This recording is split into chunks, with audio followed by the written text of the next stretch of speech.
The other day, one of my close friends happened to have a severe episode of pain in his ankle joint. He has been having this with a milder intensity a few times a year, lasting 2 to 3 days each time over the past decade or so. But this time around, it was excruciating and lasted for well over 10 days. What he was enduring was a symptom of a condition called gout. Now, interestingly, the incidence of gout has increased manyfold among younger age groups. So this video is of particular importance for anyone who might be struggling with gout-related joint pain or anyone that might have a history of gout in their family. The questions we are going to answer in this video are: what exactly is gout? How did gout evolve over time in your body? What happens inside your body when you have gout? What do the common medications prescribed for gout do? What makes gout worse and what makes it better? And are there some natural ways by which you can get some relief from the symptoms of gout or maybe even get rid of it completely? Hey friends, my name is Noble. I'm a medical doctor with an interest in lifestyle medicine, and on this channel I discuss various evidence-based natural ways to live a healthier life. I'm also a coach to people looking to enter medicine or is already in medicine, and I help them find their true purpose, be it within a hospital or outside of it. So what exactly is gout? When I was doing my undergraduate medicine, all I learned about gout was that it is caused by an increase in uric acid in the blood. Now, uric acid is formed in your body from something called purines. Purines are basic organic compounds present in the DNA and RNA, so pretty much in all plant and animal-based food, but some in particular, which are purine dense, and I'll mention these very soon. Purines also come from your own body with the breakdown of old blood cells, muscles, or any tissue that is regenerating new cells, which is again pretty much all of your body. And the negative version of this would be cancer cells. In fact, 2/3 of all purines that come into your system comes from your own body's normal recycling processes. So these purines then eventually form a product called uric acid with the help of an enzyme called xanthine oxidase. An enzyme is a type of a facilitator or enabler, like how you need a knife to cut, let's say, a watermelon. You can't really swallow a watermelon, right? So the knife facilitates the function of making it into simpler, smaller, digestible pieces. Similarly, an enzyme breaks down or converts something that our body can't process into a simpler part that our body can then process. So a key enzyme in the production of uric acid is xanthine oxidase. And this exact mechanism or stat is what is targeted by the medicine allopurinol, which people who have gout would be very familiar with. We will get back to allopurinol and other medications used in gout soon. What happens inside your body when you have gout? In your body, uric acid levels can increase because of two reasons. Your body is either making a lot of uric acid or your kidneys are not throwing out enough uric acid. Normally, 90% of the uric acid that is produced in your body is reabsorbed back into your body, and only about 10% is actually thrown out through your kidneys or as fecal matter. When the level of uric acid in your blood goes up, it is called hyperuricemia. Hyperuricemia can cause two common noticeable issues. Noticeable, by the way. A very painful joint condition called gout and uric acid-based kidney stones. Both of these can be extremely painful. Gout happens when sharp crystals of uric acid form and accumulate in your joints. Commonly, this is either your ankle, knee, or finger joints, but it can happen in any joint, including your spine.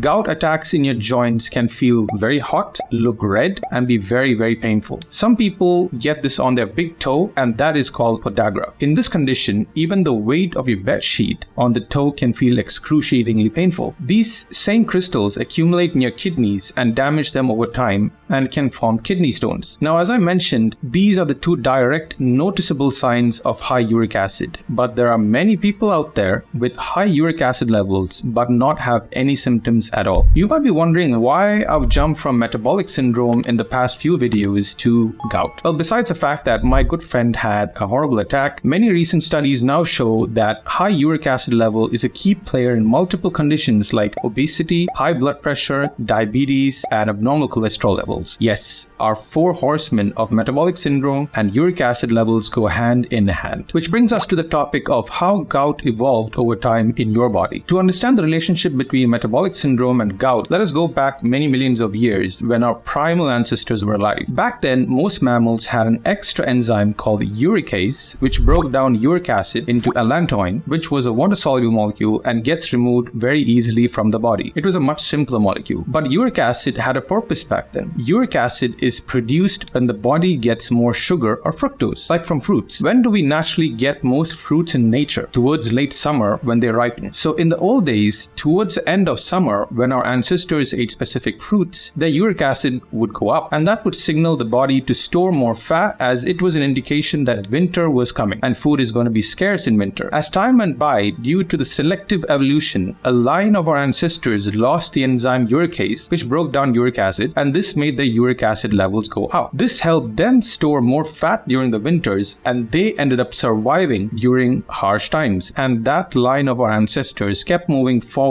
in evolution, eventually leading to us. But things are very different today. We don't have long winters or any point in the year where we have scarcity of food, as opposed to our ancestors who had to physically go out to a jungle and hunt for food, sometimes having only one meal for a few days. We now have round-the-clock access to food delivered straight to our lazy boy couches. We live in a time of abundance of food and even wasting it. So now the very evolutionary mechanism that helped us survive millions of years ago works against us. In a recent study conducted in Japan, as we can see here, the researchers found a strong association between uric acid and the development of a number of chronic disease states, including hypertension, metabolic syndrome, diabetes, non-alcoholic fatty liver disease, or NASH, or just fatty liver, and chronic kidney disease. But the story does not end there. There is a whole different side of uric acid. Many studies also show a positive neuroprotective effect of uric acid against dementia, Alzheimer's, Parkinson's disease, stroke, and multiple sclerosis, as uric acid seems to have an antioxidative effect, which helps remove free radicals from our body. This is an extracellular function of uric acid and seems to be more active in the plasma. But inside a cell, the negative effects of uric acid gets turned on, and it becomes an oxidative inflammatory agent. So uric acid seems to be a double-edged sword, which can be used for good if we manage our lifestyles the way our bodies are designed to be. We can go down a whole rabbit hole of biochemical processes and pathways involving uric acid, and there are plenty of research papers we can review to map out what really happens, but let us keep things simple for our everyday management. It all boils down to keeping our bodies in an optimal functioning state by giving it good physical activity, eating less junk, concentrated sugars, and keeping our stress levels low. Let us now look at what common medications prescribed for gout actually do. Today, if you happen to get gout, there are a few medications that will be given to you by your doctor. Painkillers and anti-inflammatory medications like ibuprofen, celecoxib, and colchicine do what they're supposed to: help with the pain that comes from gout. They don't prevent gout, and they can be very hard on your stomach, causing cramps, diarrhea, headache, dizziness, etc. Colchicine in high doses can even damage your bone marrow, lower your blood count, and cause breakdown of muscles. Another line of medications target the key enzyme xanthine oxidase, as we discussed earlier. These are allopurinol and febuxostat. They block the key conversion process that results in uric acid production and thereby reduces uric acid levels. These are only good for preventing a gout attack and do not help at all if you are having one at the moment. So what makes gout worse and what makes it better? The first step is to check your uric acid levels. Now, you can ask your primary physician to help you with this, but you can also check it at home, just like a glucose finger prick test. Your doctor might tell you a level below 6.56 milligrams per deciliter is good enough, and he is right from the perspective of keeping gout in check, but from a metabolic standpoint, it is better to keep this between 4 to 5 milligrams per deciliter. So what makes it worse? High fructose corn syrup and any form of it. Fruit juices and concentrates. Do note that you can have whole fruits in mild to moderate quantities, but surely avoid juices. Next would be beer and whiskey. Chocolates, organ meat like liver, kidneys, brain, and red meat such as beef, seafood like anchovies, shellfish, and sardines, vegetables like asparagus, cauliflower, spinach, and green peas. Gout attacks can happen if you take up fasting suddenly or lose weight very quickly, especially in people with high uric acid, because your body starts to break down many cells to recycle during fasting. So never do this if you are prone to gout attacks. Try to fast in a gradual manner. Start with skipping one meal for a week, then skip 2 meals the next week till you reach your target routine. But please make sure you consult your doctor before taking up any type of fast, especially in diabetics and people with blood pressure who can have fluctuating sugar levels and might be on medication. Gout attacks can happen to people on medications like thiazide diuretics used in high blood pressure management and aspirin. Diuretics drain the water in your body to reduce the volume of blood, and that's how they reduce blood pressure. So thicker blood can precipitate gout attacks. Now, what can make gout better, and are are there natural ways by which you can get some relief from the symptoms of gout, or maybe even get rid of it completely? First, I want to mention that ladies before menopause have an advantage here because estrogen has a protective function against high uric acid levels and gout as per the study here. And that's probably why we see a higher incidence of gout in men. When it comes to natural ways to fight gout, the two main compounds we need to focus on is luteolin and quercetin. These two are very powerful antioxidants, so having food that is rich in them will surely help with gout. Here are some food items that has got good amounts of luteolin in them. Celery or celery seed extract, parsley. Now you can make parsley into a tea. Boil some fresh parsley leaves with some freshly squeezed oranges and drink it as a tea. This acts as a good kidney cleansing agent. The other food would be cabbage. Luteolin is also present in the skin of apples, so have a well-washed apple with its skin on. Just one a day should do. The other great compound, quercetin, stimulates the AMP kinase pathway and works just as well as allopurinol to block the xanthine oxidase enzyme. Quercetin is found in citrus fruits like oranges and lemons, black or dark cherries, and once again in parsley. Other good home remedies for gout are stinging nettle tea, apple cider vinegar, and triphala, which is a combination of amla, also known as Indian gooseberry,